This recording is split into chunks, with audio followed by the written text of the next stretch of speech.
Hello friends, welcome you all. आज हम vision IAS के 5th एंड 6th जून वाले डेली करंट अफेयर्स डिस्कस करेंगे।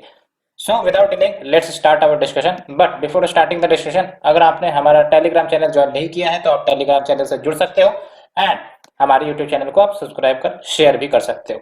बेसिकली ये जो आपका प्री 2022 में क्वेश्चन रहा है, मैंने आपको बोला था कि अफगानिस्तान से ऊपर क्वेश्चन आएंगे, क्वेश्चन आए भी। और बहुत सारे क्वेश्चन, आई थिंक कि 5-6 क्वेश्चन ऐसे थे जो विजन आईएएस के मैगजीन से लड़े हैं, डायरेक्टली इनडायरेक्टली कहो तो।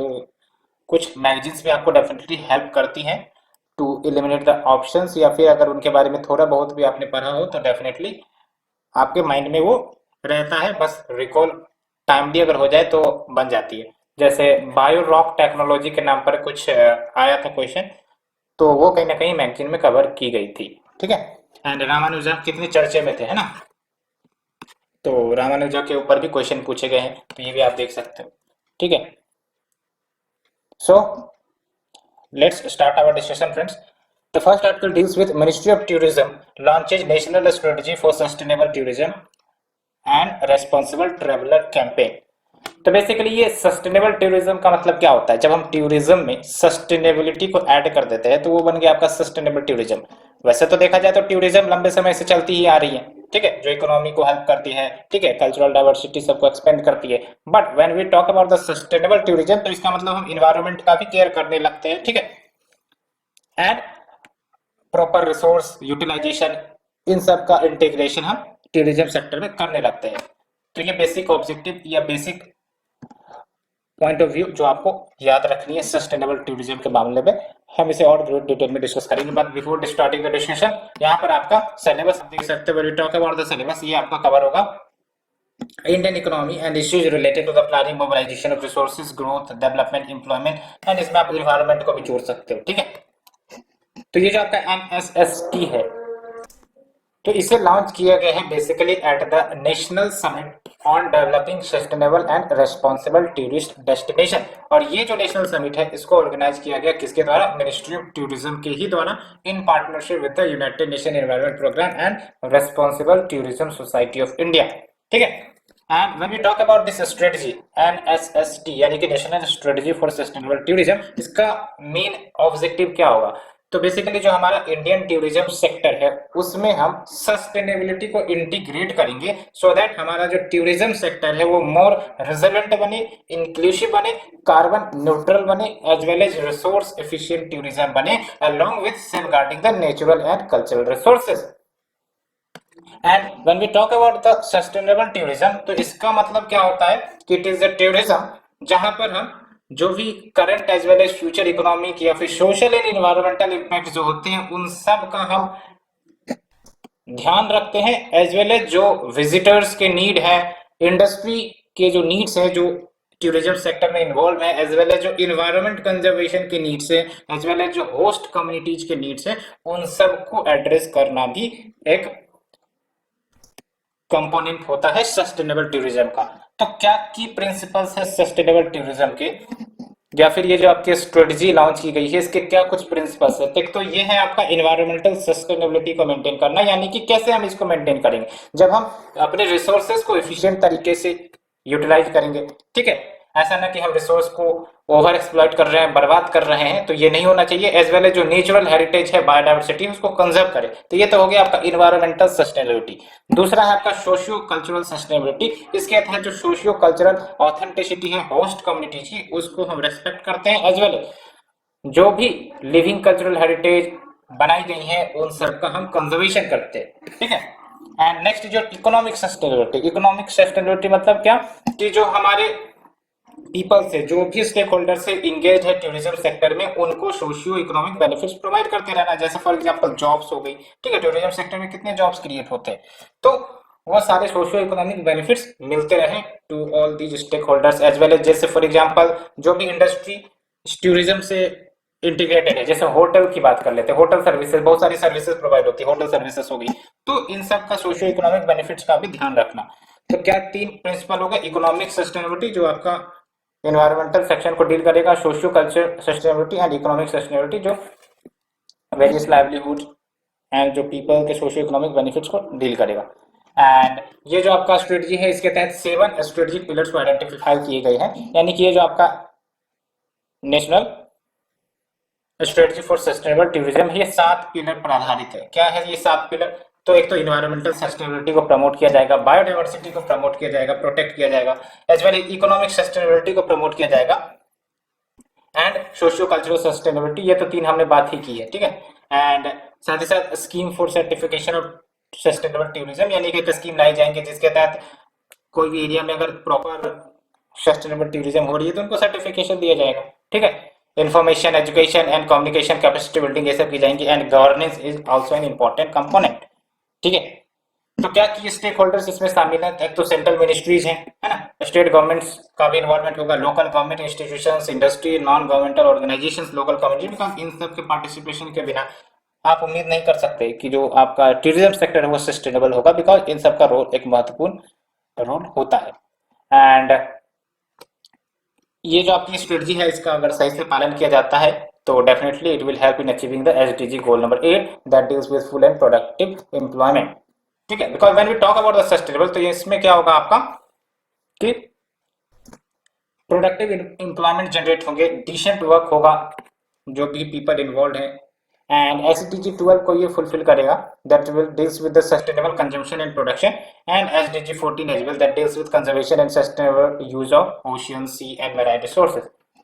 तो फ्रेंड्स ये हमने डिस्कस किया first article. Let's move to the second one. The second one deals with India achieved 10% ethanol blending target in petrol. तो ये बेसिकली न्यूज़पेपर में भी आई थी। E10 का टारगेट था हमारा 2022 में अचीव करना, दैट इज नवंबर 2022, लेकिन बहुत ही पहले हमने इसे अचीव कर लिया है। और एक बात आपको और ध्यान में होगा, E20 का भी टारगेट भारत ने रख रखा है। पहले E20 अचीव करना था 2030 तक, लेकिन अभी हाल फिलहाल आई थिंक कि 1 या 2 सप्ताह पहले की न्यूज है, इस टारगेट ईयर को कम करके 2025 कर दिया गया, यानी कि अब हमें E20 का टारगेट 2025 तक ही अचीव करना है, और E10 का टारगेट तो अचीव एक्चुअली हो चुका है। तो ये भी एक बड़ी उपलब्धि है अगर कहा जाए तो, और इसका सिग्निफिकेंस भी है।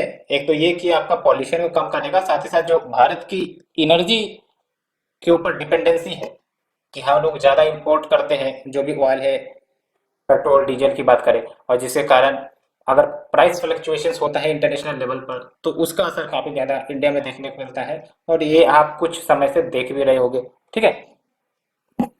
तो 2 इंपॉर्टेंट बेनिफिट इसके होंगे, ठीक है। और भी फर्दर बेनिफिट्स हैं बट हम डिस्कस करते हैं आफ्टर डिस्कसिंग द सिलेबस। तो when we talk about the syllabus, आप हमें बताओ कहाँ पर हमें जाना है। तो article 2 number deals with yes infrastructure energy, ये आपका आर्टिकल नंबर 2 डिस्कस होगा। तो ये जो ओरिजिनल टारगेट था 10% एथेनॉल ब्लेंडिंग का, मैंने आपको बताया, और ये जो इथेनॉल ब्लेंडिंग की जाती है वो गैसोलीन में कहते हैं, गैसोलीन के साथ की जाती है। ब्लेंडिंग मतलब आप समझ रहे हो? ब्लेंडिंग का मतलब जैसे हम बात करें इथेनॉल ब्लेंडिंग, E10 की बात करते हैं, तो इसका मतलब ये है कि 100% लेट से मिक्सचर है तो उसमें आपका 90% गैसोलीन होगा यानी कि पेट्रोल होगा, और 10% आपका इथेनॉल होगा, इसी को हम कहते हैं E10। तो इसी प्रकार से अगर E20 कहेंगे तो 80% गैसोलीन या पेट्रोल होगा और 20% आपका इथेनॉल होगा, इसको हम कहते हैं E10 या E20, ठीक है। तो ये ध्यान रखना है। तो ओरिजिनल टारगेट आपका नवंबर 2022 तक हासिल करना था, लेकिन हमने पहले ही हासिल कर लिया है। एंड सेंट्रल गवर्नमेंट ने E20 का भी टारगेट रख रखा है, E20 ब्लेंडिंग पेट्रोल में, जिसको हम E20 भी कहते हैं। We have already discussed that by 2025। तो इथेनॉल ब्लेंडिंग का मतलब क्या हुआ कि जो आपके फ्यूल होंगे, मोटर फ्यूल जिसके माध्यम से जो गाड़ियां चलती है उसको ब्लेंड किया जाता है, उसमें इथाइल अल्कोहल को मिक्स किया जाता है विद द गैसोलीन, और ये आपका कम पॉल्यूशन करने वाला फ्यूल बन जाता है बेसिकली, ठीक है। और ये आपको ध्यान रखनी है क्योंकि हम इथेनॉल प्लांट से हम डिराइव करते हैं, जैसे आपके जो शुगर केन के जो बाय प्रोडक्ट्स है ना, या फिर शुगर केन जूस हो गए, ठीक है, लिक्विड जो हो गई, उनसे हम डिराइव करते हैं, तो इसीलिए इसको रिन्यूएबल फ्यूल कहा जाता है, ठीक है। ये ध्यान रखनी है, it is a renewable fuel, ये जरूर ध्यान रखनी है, ठीक है। एंड क्या क्या मेजर्स लिए गए हैं to improve the ethanol blending, तो देख लो। पहली बात तो ये कि गवर्नमेंट ने फिक्स्ड रिम्यूनरेटिव प्राइसेस इथेनॉल के लिए सेटअप किए हैं। एक the ethanol derived from the मेज एंड FCI यानी कि food corporation of India rice.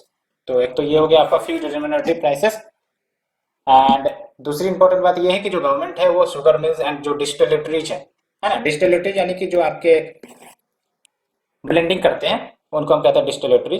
तो इन इंडस्ट्रीज को इनकरेज कर रही है कि वो अपने डिस्टिलेशन कैपेसिटीज को बढ़ाएं, और इसके लिए गवर्नमेंट लोन अवेलेबल करवा रही है बैंकों से, और जिसमें जो गवर्नमेंट है वो भी इंटरेस्ट सबवेंशन देंगी 6% का, और बाकी जो इंटरेस्ट होगा वो आपका जो शुगर मिल्स है या फिर जो डिस्टिलरीज फैक्ट्रीज है उनको पे करने पड़ेंगे। यानी कहने का मतलब यह है कि गवर्नमेंट सस्ते में लोन प्रोवाइड कर रही है, so that distillation capacities let's say की सेटअप करनी है, बिकॉज इन सब में क्या होगा, इंफ्रास्ट्रक्चर कॉस्ट आएंगे, तो उसके लिए अगर गवर्नमेंट इंसेंटिव प्रोवाइड करती है तो definitely it will be helping the sugar mills या फिर डिस्टिलरीज फैक्ट्री, सो दैट वो नए नए इंफ्रास्ट्रक्चर इस फील्ड में सेटअप कर सके। ठीक है। एंड जो ministry of petroleum and natural gas है उन्होंने motor spirit and high speed diesel regulation of supply distribution and prevention of mall practices order 2005 इसको भी अमेंड किया है, जिसके तहत जो डायरेक्ट सेल है बायोइथेनॉल का वो अलाउड कर दी गई है। ठीक है। And we have the ethanol blended programme so that indigenous production हो सके इथेनॉल का। एंड इंडिया वर्ल्ड का 5वां लार्जेस्ट प्रोड्यूसर है इथेनॉल का। तो पहले नंबर पर कौन है, आपको ये ध्यान रखनी है, यूएस है, ब्राजील दूसरा, तीसरा यूरोपियन यूनियन, चौथा चाइना, 5वां भारत। तो भारत का पोजीशन याद रखना है और जो पहले नंबर पर पोजीशन है वो याद रखनी है। ठीक है। तो ये बातें हो गई। और इथेनॉल ब्रांडिंग पर क्वेश्चन इस बार तो नहीं आई है, लेकिन बहुत ही ज्यादा डिस्कशन में था इथेनॉल ब्रांडिंग, फिर भी क्वेश्चन इस बार नहीं आई। तो सिग्निफिकेंस क्या है मैंने आपको बताया है, क्योंकि इसको रिन्यूएबल फ्यूल के रूप में देखा जाता है तो डेफिनेटली इट प्रोड्यूसेस या फिर इट रिड्यूसेस द पॉल्यूशन। कैसे, तो बेसिकली जैसे 100% आपका पेट्रोल पर चलता है तो वो तो ज्यादा ही इमिशन करता है ना। अब यहाँ पर हमने लेट से 20% ब्लेंडिंग कर दिया तो कम से कम जो इमिशन 100% में होने वाली थी वो 80% ही कर सकेगा, बाकी 20% तो आपका रिन्यूएबल फ्यूल है, तो वहां से तो आपका इमिशन जो है वो कम होगी, पॉल्यूशन कम होगा, है कि नहीं। तो देख सकते हैं यहाँ पर combustion of ethanol made from biomass, जो बायोमास से बनाई जाती है इथेनॉल, वो आपका एटमॉस्फेरिक कार्बन न्यूट्रल माना जाता है। क्यों, क्योंकि जो बायोमास है जो ग्रो हो रही है वो CO2 तो ऑब्जर्व करती है, क्योंकि बायोमास जो होते हैं वो प्लांट्स होते हैं एक प्रकार से, तो वो CO2 ऑब्जर्व करती है व्हेन दे ग्रो। एंड जब उस बायोमास को बर्न किया जाएगा तो डेफिनेटली वो फिर वही कार्बन डाइऑक्साइड लेट से कि ऑफसेट कर देंगे एटमॉस्फेयर में, तो न्यूट्रल हो गया कि एक तो ऑब्जर्व किया था और जब इसको बर्न किया तो वो फिर आपका एटमॉस्फेयर में शामिल हो गई, तो ये ऑफसेट कर देता है। ठीक है। And it also helps in lowering the India's energy import dependency, तो जो क्रूड ऑयल के इंपोर्ट बिल है वो भी कम हो सकेंगे। And it will also help in increasing the farmers income, because ये सब जो आपके रॉ मटेरियल्स है फॉर द इथेनॉल ब्लेंडिंग वो फार्मर्स उसको बेच सकते हैं और उनको एक्स्ट्रा मनी मिल सकता है। सो फ्रेंड्स, ये हमने आर्टिकल नंबर 2 कवर किया। Let's move to the article number 3। Ministry of housing and urban affairs writes to the states to phase out the single use plastic. आपको पता होगा कि सिंगल यूज प्लास्टिक को एलिमिनेट करना था बाय 2022, ये target है। ठीक है। एंड दैट्स व्हाई उसी को डायरेक्ट करने के लिए ये आपका जो ministry of housing and urban affairs है उन्होंने वेरियस स्टेट्स को कुछ डायरेक्शंस भेजे हैं।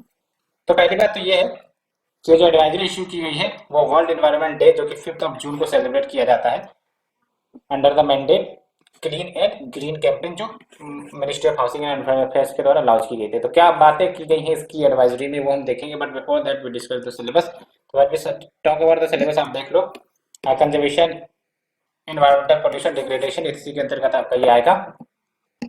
तो जो अर्बन लोकल बॉडीज है उनको सिंगल यूज प्लास्टिक के अल्टरनेटिव्स ढूंढने पड़ेंगे। सिंगल यूज प्लास्टिक अल्टरनेटिव क्या हो सकते हैं, क्लॉथ बैग हो सकते हैं, जूट बैग हो सकते हैं, plastic bags of higher thickness and degradable cutlery. तो पहला एडवाइजरी तो ये। दूसरा इंपॉर्टेंट बात ये है अवेयरनेस क्रिएट करना है पीपल पार्टिसिपेशन के साथ कि इन अल्टरनेटिव्स का आप इस्तेमाल करिए, है ना। एंड जो थर्ड एडवाइजरी आप देख सकते हैं कि जो आपके स्टेट्स हैं, अर्बन लोकल बॉडीज है, उनको भी एडवाइस किया गया है कि वो MOU यानी कि मेमोरेंडम ऑफ अंडरस्टैंडिंग, एक प्रकार से एग्रीमेंट होता है, वो आप इंटर कर सकते हो वेरियस सीमेंट प्लांट्स के साथ या फिर अदर इंडस्ट्रियल यूनिट जो भी हो उनके साथ, सो दैट जो प्लास्टिक वेस्ट जनरेट होते हैं उसका इस्तेमाल किया जा सके as an alternative fuel in the cement plants या फिर रोड कंस्ट्रक्शन पर्पसेस के लिए। ठीक है, बिकॉज आपको पता है ना प्लास्टिक डिग्रेड नहीं होती। तो रोड कंस्ट्रक्शन में अगर यूटिलाइज हो जाएंगी तो डेफिनेटली जो वेस्ट मैनेजमेंट है वो अच्छे से हो सकेगा। And when we talk about the single use plastic, तो इसका मतलब क्या हुआ, ये एक प्रकार से प्लास्टिक कमोडिटी ही है, लेकिन इसका इस्तेमाल सिर्फ एक ही बार यूज हो सकता है, ठीक है, बिफोर बीइंग डिस्पोज और रिसाइकल। एग्जाम्पल के तौर पर आप समझ सकते हो, जो वाटर बोतल्स देखते हो आप, है ना, ट्रेन पे बहुत सारे वाटर बॉटल बिकते रहते हैं, तो वो भी आपके सिंगल यूज प्लास्टिक के हो गए। या फिर जो चॉकलेट के रैपर्स हैं, है ना, तो वो सब भी आपके सिंगल यूज प्लास्टिक है, ठीक है। स्ट्रो हो गए, बैग्स हो गए, बैग्स में आपके सर्टेन थिकनेस आ जाएंगे, थिकनेस इंपॉर्टेंट मैटर करता है। एंड देख लो, सेंटर ने बैन कर दिया है manufacture, import, stock, distribution, sale and use और कैरी बैग जिसकी साइज 75 माइक्रोन से कम होगी। ये डायरेक्शन बहुत पहले ही आ गई थी बेसिकली, ठीक है। तो वैसे कैरी बैग जिसकी जो साइज होगी 75 माइक्रोन से कम होगी उसको बैन कर दिया गया है, और ये सितंबर 2021 से ही इफेक्ट में आ चुकी है। और ये जो आपका लाया गया है, it is basically under the plastic waste management rules 2021, ठीक है, तो ये ध्यान रखिए। और देख लो, 9 reasons to refuse single use plastic, तो क्या 9 कारण है जिसके कारण हम रिफ्यूज करना चाहते हैं, यूज नहीं करना चाहते हैं एचयूपी को। एक तो ये है कि ये जो आपके सिंगल यूज प्लास्टिक है या फिर प्लास्टिक इन जनरल, ये आपके फॉसिल फ्यूल से ही बनते हैं, जो केमिकल्स फॉसिल फ्यूल्स में होते हैं उन्हीं को एक्सट्रैक्ट करके इन्हें बनाया जाता है। एंड साथ ही साथ यूज कार्बन फुटप्रिंट, ये सब कीवर्ड काफी अच्छे, कहीं पर भी यूज कर सकते हो, ठीक है, इसलिए आपको ध्यान रखना है यूज कार्बन फुटप्रिंट। साथ ही साथ ये जो आपका प्लास्टिक है ना, लंबे समय तक एटमोस्फेयर में बने रहते हैं, सड़ते गलते कुछ भी नहीं है, ये तो आपको ही पता होगा। और साथ ही साथ ये देख लो, only certain percentage, tiny percentage of this plastic gets recycled. And जो हजार्डियस केमिकल्स होते हैं प्लास्टिक्स में, वो लीचिंग करते हैं। लीचिंग का मतलब वो रिलीज होते हैं chemicals in the atmosphere, in the soil, और अल्टीमेटली पोल्यूट करते हैं लैंड को भी, या फिर यूं कह सकते हो बायो मैग्निफिकेशन, बायो एक्यूमुलेशन के माध्यम से जो स्पीसीज है उनको भी ये डैमेज करते हैं, ठीक है। And it can also cause hormone disruptions and cancers, ये तो बात है ही। एंड ये हमारे ओशंस को भी पॉल्यूट करते हैं। कैसे पॉल्यूट करते हैं, तो वो कौन सा आपका है, एक माइक्रोप्लास्टिक्स के बारे में आपने सुना होगा, है ना, तो microplastic is a cause of serious concern, जो एटमॉस्फेयर में फ्लोट करते रहते हैं, यही सब जो है मेराइन स्पीसीज इनको खाती है, तो उनके हेल्थ पर एडवर्स इम्पैक्ट देखने को मिलता है। तो आप देख लो, kills marine animals and birds and it enters our food chain also. जैसे फिश ने खाया, फिश को हम खाएंगे तो हमारे शरीर में आएगा कि नहीं आएगा, इसी को कहते हैं हम बायो मैग्निफिकेशन। फिश में गई तो बायो एक्यूमुलेशन हो रहा है, लेकिन फिश के बाद दूसरे स्पीसीज में गया तो क्या हुआ, वो बायो मैग्निफिकेशन हो गया, ठीक है। सो फ्रेंड्स, ये हमने डिस्कस किया। Let's move to the next article. Pradhan Mantri Awas Yojana urban lagging behind with 50% completion rate. कहने का मतलब ये है कि अगर 100 हाउसेस बना लेते हैं तो ओनली 50% ही कंप्लीट हुए हैं। या फिर यूँ कहो कि टोटल 1.2 करोड़ होम्स बनाने थे बाय द 2022, लेकिन सिर्फ और सिर्फ आप देखो 60 लाख यूनिट्स ही बने हैं, मतलब 50%, ठीक है। तो यही बात इसलिए न्यूज में भी आई है। तो ये जो आपका प्रधानमंत्री आवास योजना, ये जो अर्बन वाली है, ये 2015 में लॉन्च की गई थी, और ये स्कीम कौन चला रहा है ये ध्यान रखनी है, ministry of housing and urban affairs, ठीक है।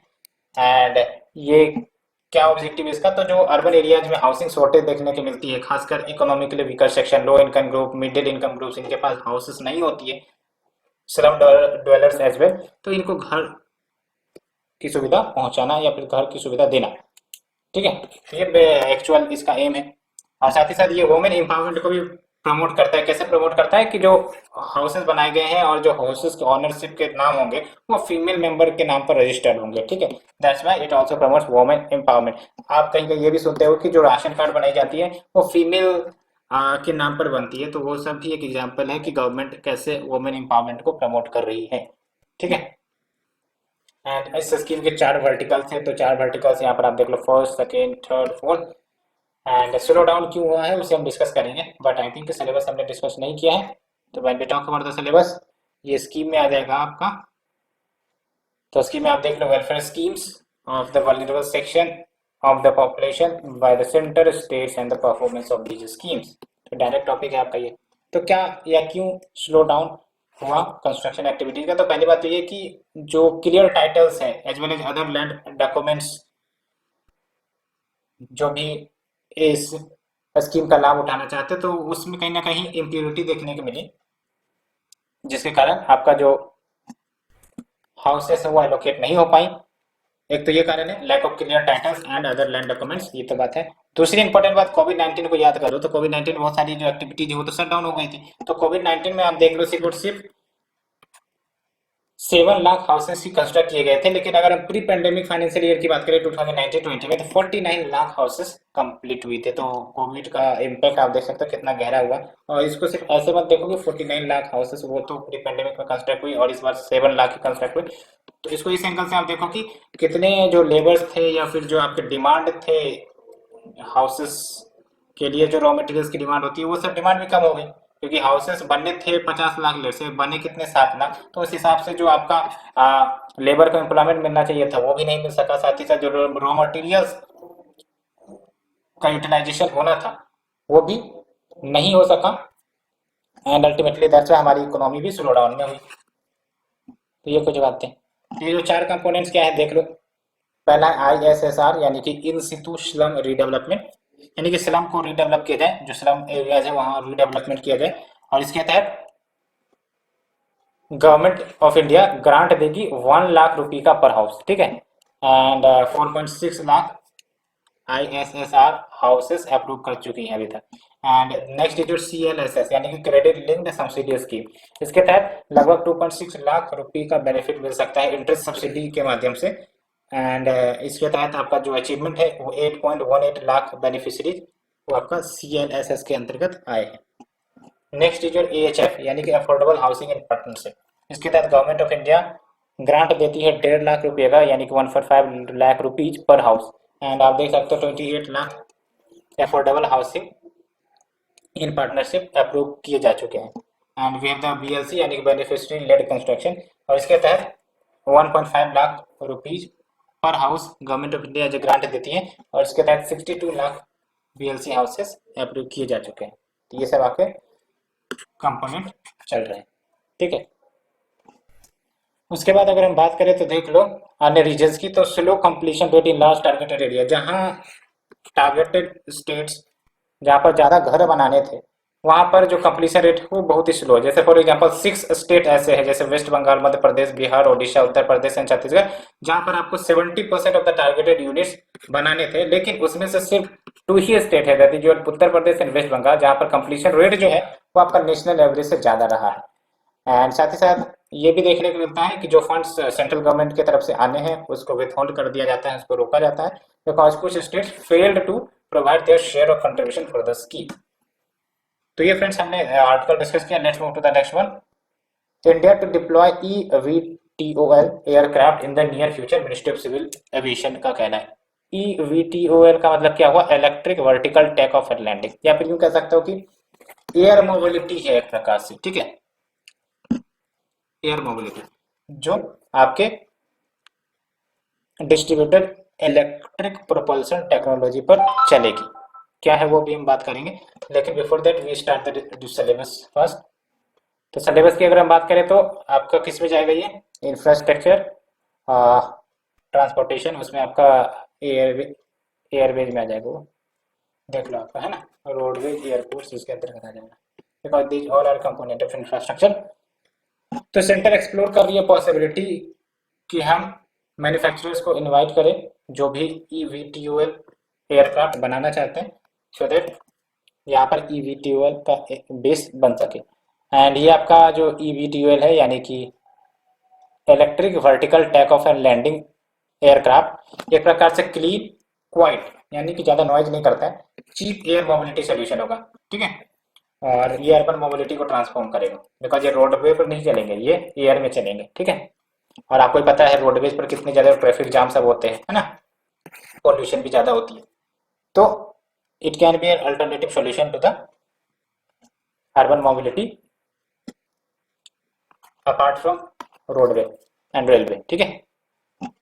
तो देख लो बाय 2047 इंडिया डिप्लॉय कर सकता है EVTOL एयरक्राफ्ट को, so that urban air mobility को इंश्योर किया जा सके। और देख लो ग्लोबल मार्केट की बात करें इस एयरक्राफ्ट की तो लगभग $8.5 मिलियन है 2021 में, और आने वाले समय में ये $30.8 मिलियन होने वाली है बाय 2030। तो काफी ज्यादा पोटेंशियल है इसका, ठीक है। एंड eVTOL में बेसिकली होता क्या है, तो इलेक्ट्रिक पावर का इस्तेमाल करते हैं to hover, to take off and to land vertically. Vertically land करना मतलब क्या हुआ, ऐसे करके, ठीक है। And most eVTOLs distributed electric propulsion technology का इस्तेमाल करती है। इसका मतलब ये हुआ कि जो आपके कॉम्प्लेक्स प्रोपल्सन सिस्टम है उसको इंटीग्रेट किया जाता है एयरफ्रेम के साथ। आप सर्च करोगे इंटरनेट पर eVTOL डालोगे तो आपको पता चल जाएगी, थोड़ा वीडियो देख लोगे तो और ज़्यादा क्लियरिटी हो जाएगी, ठीक है। तो ये जो टेक्नोलॉजी है वो ग्रो हुआ है as a result of electronic propulsion based on progressive motor, battery, fuel cell, electronic controller technology. तो इन सब टेक्नोलॉजी का इस्तेमाल किया गया है, ठीक है। That ensure the urban air mobility. And क्या क्या एप्लीकेशन हो सकते हैं eVTOL को, तो एक तो फायर फाइटिंग, कहीं भी आग लगी है तो आग बुझाने के लिए आपका मोबिलिटी मूव कर सकता है, ठीक है। पब्लिक सेफ्टी को इंश्योर करने के लिए, सर्च एंड रेस्क्यू ऑपरेशन चलाने के लिए, डिजास्टर रिलीफ, लॉ इन्फोर्समेंट के लिए भी, ठीक है। कहीं पर बदमाशी चल रही है तो वहां पर वो लॉ इन्फोर्समेंट आराम से पुलिस फोर्सेस के साथ उसको शांत किया जा सकता है। तो eVTOL सर्टिफिकेशन कम्प्लेक्स है, मतलब eVTOL को सर्टिफिकेशन मिलना कम्प्लेक्स हो जाता है because of the plant operations with in urban area, और नए नए बैटरी सिस्टम होंगे, साथ ही साथ higher level of automated redundancy की जरूरत होगी। तो एज सच eVTOL के बारे में आपको थोड़ा सा यूट्यूब पे देख लेना है तो आपको जो दिमाग में पिक्चर बन जाएगी, बाकी ऐसा कुछ है ही नहीं, ठीक है। So friend, let's move to the last article. 75% of river monitoring stations report heavy metal pollution. तो जहां जहां भी आपका रिवर मॉनिटरिंग स्टेशन है ना, 75% of all the station have the heavy metal pollution, ये आपका centre for science and environment का कहना है रिपोर्ट में। तो आप समझ सकते हैं यही सब जब वाटर शरीर के अंदर जाएगी तो फिर क्या डिजीज लेकर आएंगी, है ना। तो when we talk about the syllabus, तो सिलेबस की अगर हम बात करें तो देख लो, कंजर्वेशन, एनवायरमेंटल पॉल्यूशन, डिग्रेडेशन, इसी के अंतर्गत ये कवर हो जाएगा आपका।